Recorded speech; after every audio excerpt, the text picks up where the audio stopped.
स्वागत है आप सभी स्टूडेंटों का जेएमबी स्टडी भारत में। तो आज हम स्टडी करते हैं अंगद सर के साथ कक्षा 9वीं की गणित के अध्याय 9 व्रत का।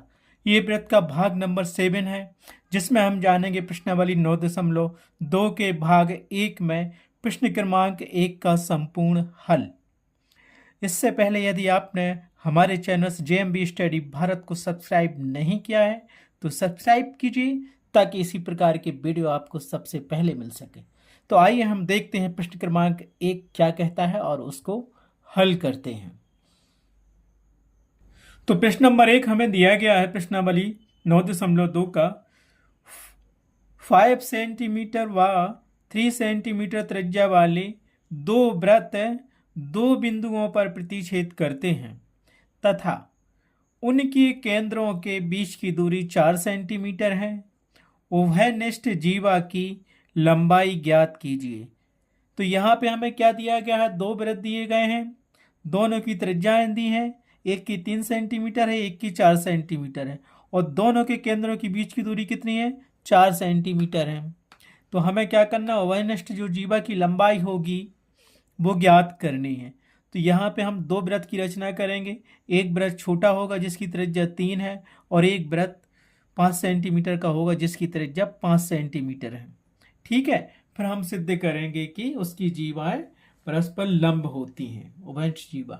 ठीक है, तो जो दिया गया है पहले उसको लिख लेते हैं, और जो ज्ञात करना है वो भी लिख लेते हैं, फिर हम वृत्त की रचना करेंगे। ठीक है, तो हमें क्या दिया गया है, छोटे वृत्त की त्रिज्या, माना कि छोटे वृत्त की त्रिज्या आर स्मॉल आर बराबर 3 सेंटीमीटर है, और बड़े वृत्त की त्रिज्या कैपिटल आर बराबर 5 सेंटीमीटर है, और दोनों वृत्तों के केंद्रों के बीच की दूरी 4 सेंटीमीटर है। ये हमें दिया गया है। ज्ञात क्या करना है, उभयनिष्ठ जीवा की लंबाई ज्ञात करनी है, तो वो भी लिख लो। तो ज्ञात करना हमें उभयनिष्ठ जीवा की लंबाई।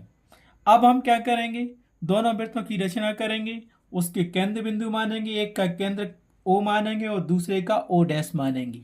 ठीक है, और फिर देखते हैं, त्रिज्या लेनी है, छोटे वृत्त की त्रिज्या 3 सेंटीमीटर लेकर मानेंगे, एक वृत्त की रचना करेंगे, और बड़े वृत्त की रचना हम 5 सेंटीमीटर की त्रिज्या लेकर रचना करेंगे। ठीक है, तो ये हमने बड़े वृत्त की रचना कर ली जिसकी त्रिज्या कितनी है, 5 सेंटीमीटर की। इसका केंद्र हमने ये बना लिया, या बाद में बना लेंगे। अब छोटे वृत्त की रचना कर लेते हैं। ठीक है, 5 सेंटीमीटर वाले वृत्त की त्रिज्या रचना कर ली, और हमने 3 सेंटीमीटर वाले वृत्त की रचना कर ली। इसका केंद्र बिंदु कहाँ पे दिया गया है, ये दिया गया है, किसका, 5 सेंटीमीटर का। ठीक है, और इसका केंद्र बिंदु कितना दिया गया है, ये दिया गया है 3 सेंटीमीटर वाली त्रिज्या। ठीक है, इन दोनों के बीच की दूरी कितनी है, 3 सेंटीमीटर। तो यहां से एक जीवा खींची हमने दोनों वृत्तों की, तो ए बन गई जीवा। इस केंद्र से होके जाएगी, और ये कितनी दी है, 4 सेंटीमीटर दी है। ये तो इसका हमने माना ओ डैश, और ये इसका केंद्र माना हमने ओ। एक जीवा को हमने नाम दे दिया पी क्यू, ये पी क्यू जीवा है। ठीक है, और ये ओ और ओ डैश के अंदर मान लिया। ठीक है, तो बड़े वृत्त की त्रिज्या कितनी हो गई, 5 सेंटीमीटर हो गई यहाँ से यहाँ तक की। छोटे वृत्त की त्रिज्या कितनी हो गई, यहाँ से यहाँ तक की कितनी, 3 सेंटीमीटर हो गई, है ना। तो यहाँ आप देख रहे होगे कि यहाँ से एक त्रिभुज बन रहा है। अगर इन दोनों को मिला दिया जाए, इस वृत्त की त्रिज्या को, या यहाँ से इसको मिला दिया जाए, तो ये त्रिभुज बन रहा है कि नहीं बन रहा है, बिल्कुल बन रहा है। तो इन दोनों को मिला दो,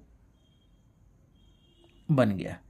तो ये क्या मिल गया, ओ डैश ओ पी, एक त्रिभुज बन गया।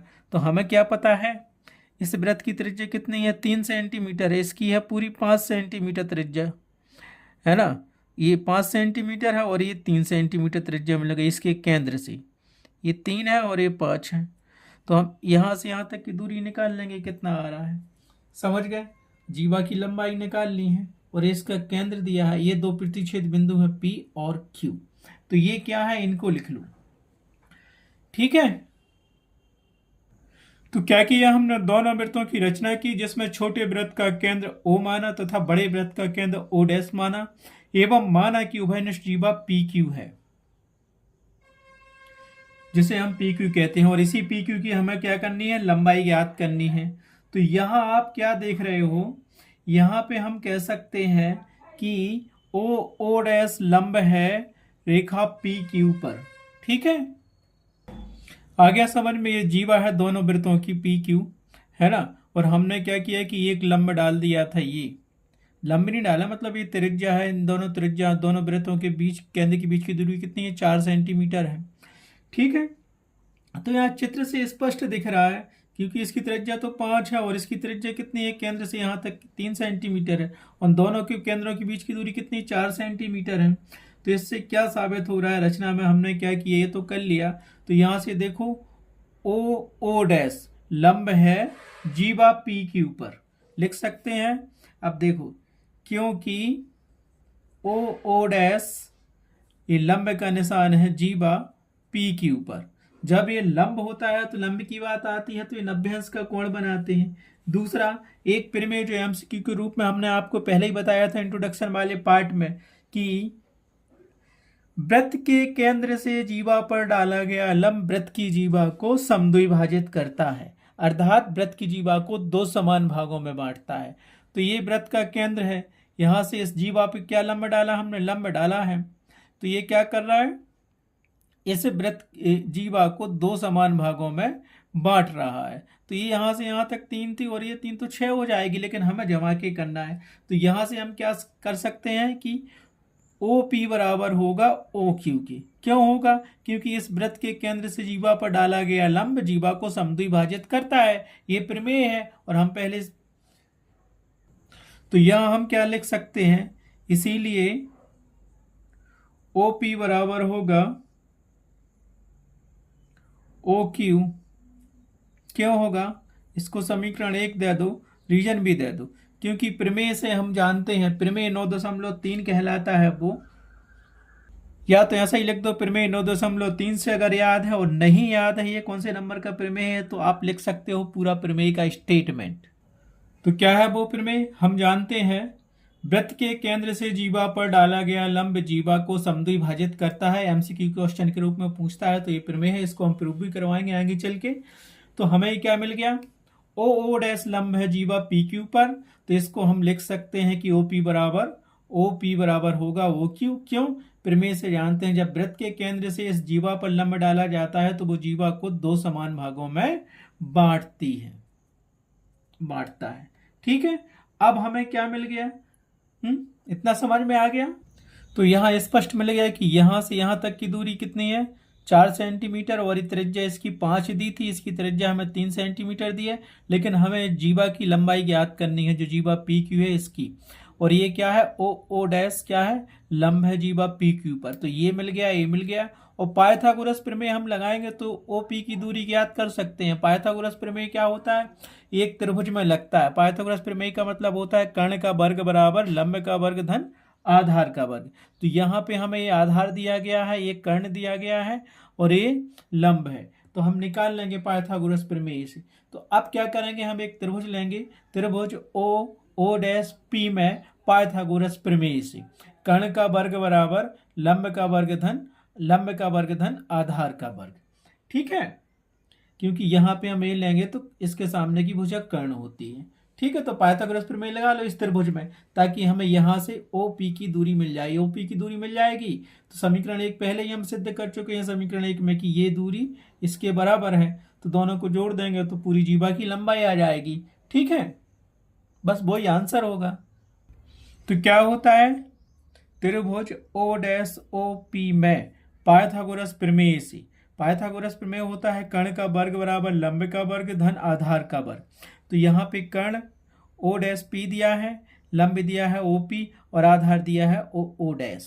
तो यहाँ लिख सकते हो। ठीक है, तो हमें क्या मिल गया, देखो यहाँ से इसको हम लिख सकते हैं, कर्ण हमें दिया गया था O डैश P का वर्ग, लंब हमारे पास था, हमने बताया था आपको OP, प्लस आधार क्या था हमारे पास ओ डैश का वर्ग। ठीक है, चाहो तो देख सकते हो। देखो ये लंब है ओपी और ओ डैश आधार है, ये 4 सेंटीमीटर है, और ये ओ डैश पी क्या है, कर्ण है, जो कि 5 सेंटीमीटर हमें दिया गया है। तो इसको हम ऐसा लिख सकते हैं। ठीक है, तो O P, O dash P का मान कितना था, 5 सेंटीमीटर, तो 5 का वर्ग हो गया। ओपी तो हमें ज्ञात करना था, तो ओपी को ज्यों का त्यों लिख लेते हैं, ओपी का वर्ग प्लस ओ डैश हमारे पास कितना था, 4 सेंटीमीटर, दोनों के केंद्रों के बीच की दूरी याद रखना यूनिट सेंटीमीटर में। तो ये कितना मिल जाएगा, 5 का वर्ग 25, ओपी का होल स्क्वायर कर लिया, और ये कितना मिल गया, 4 का वर्ग 16। तो यहाँ से हमें क्या मिलेगा, देखो 25 और 16 इस तरफ आएगा तो माइनस का हो जाएगा, और बराबर मिल जाएगा ओपी का वर्ग। तो अब इसको अच्छे से लिख लेते हैं। क्या बचा अपने पास, 25 में से 16 गए तो कितने बचे, 9, और यहाँ से मिल गया हमें ओपी का वर्ग मिल गया। तो यहाँ से क्या मिलेगा हमें, अंडर रूट, जब वर्ग स्क्वायर दिया है तो हम क्या करते हैं, जब कोई भी संख्या होती है तो इसको क्या लिखेंगे, देखो अंडर रूट 9 बराबर ओपी। क्यों, रीजन हम ये जानते हैं, किसी भी संख्या के ऊपर अगर ये लगा है तो इसको हम लिख सकते हैं ए के ऊपर ए का स्क्वायर, ऐसा लिख सकते हैं। ठीक है, तो यहाँ से क्या मिलेगा, इसका हम निकालेंगे एलसीएम, तो हमें क्या मिल जाएगा, फिर 9 को हम लिख सकते हैं 3 गुणित 3 बराबर ओपी है ही हमारे पास। आगे क्या मिलेगा, तो ये 3 का वर्ग मिल गया अपने पास, 3 का वर्ग बराबर ओपी। तो हमें क्या मिलेगा, ये इसको हम लिख सकते हैं रूट और स्क्वायर जाएगा तो क्या मिलेगा,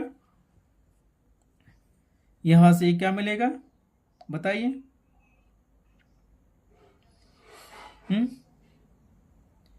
3 बाहर निकलेगा, और ये था हमारे पास ओपी, लेकिन ये क्या रहेगा, सेंटीमीटर में रहेगा। तो ओपी बराबर हमने क्या निकाल लिया, 3 सेंटीमीटर।